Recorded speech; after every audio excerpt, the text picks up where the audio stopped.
Shalom saudara-saudara terkasih di dalam nama Tuhan Yesus Kristus.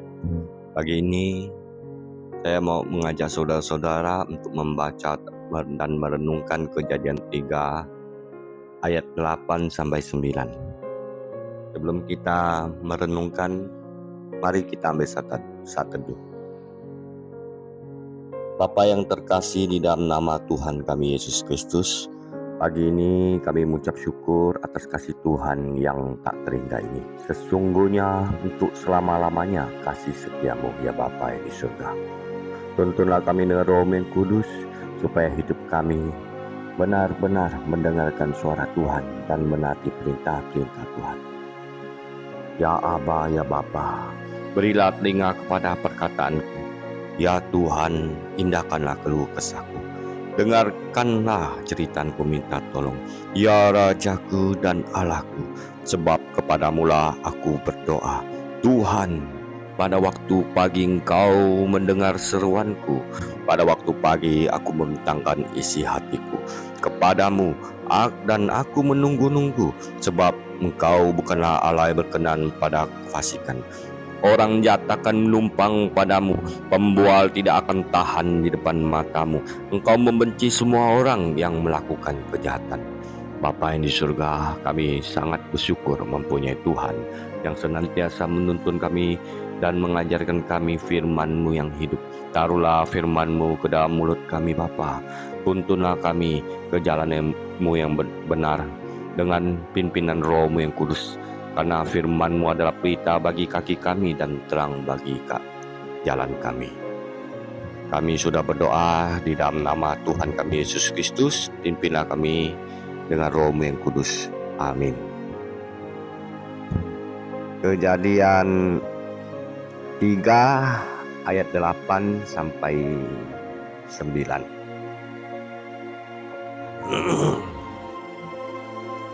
Ketika mereka mendengar bunyi langkah Tuhan Allah yang berjalan-jalan dalam taman itu pada waktu hari sejuk, bersembunyilah manusia dan istrinya itu terhadap Tuhan Allah di antara pohon-pohonan dalam taman. Tetapi Tuhan Allah memanggil manusia itu dan berfirman kepadanya, "Di manakah engkau?" Inilah firman ya kepada Adam dan Hawa ya. Adam dan Hawa telah memberontak. Mereka hanya bisa menantikan akibat kesalahan itu. Tapi di balik latar dosa, kesalahan dan penghakiman ini sekilas anugerah mulai nampak. Pertama, Allah berjalan dalam taman itu pada waktu hari sejuk. Pekerjaan hari itu sudah selesai. Tuhan seperti biasa berjalan-jalan pada waktu senja. Biasanya kita boleh menduga Adam dan Hawa menemaninya, tapi hari ini mereka tidak tampak karena bersembunyi. Tuhan melanjutkan kegiatannya sambil mencari mereka. Yang kedua, Tuhan Allah memanggil manusia itu dan berfirman kepadanya, "Di manakah engkau?" Di masa kini kecenderungannya terbalik. Kita bicara tentang manusia yang mencari Allah. Kenyataannya Allah yang mencari manusia. Kala manusia bersembunyi di antara pohon-pohon, Allah merasa kehilangan, lalu Dia mencari dan memanggil mereka.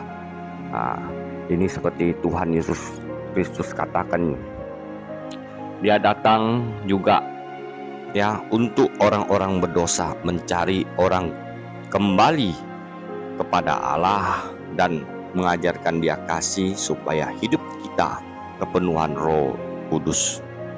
Nah, inilah Tuhan Yesus datang kepada orang-orang berdosa juga.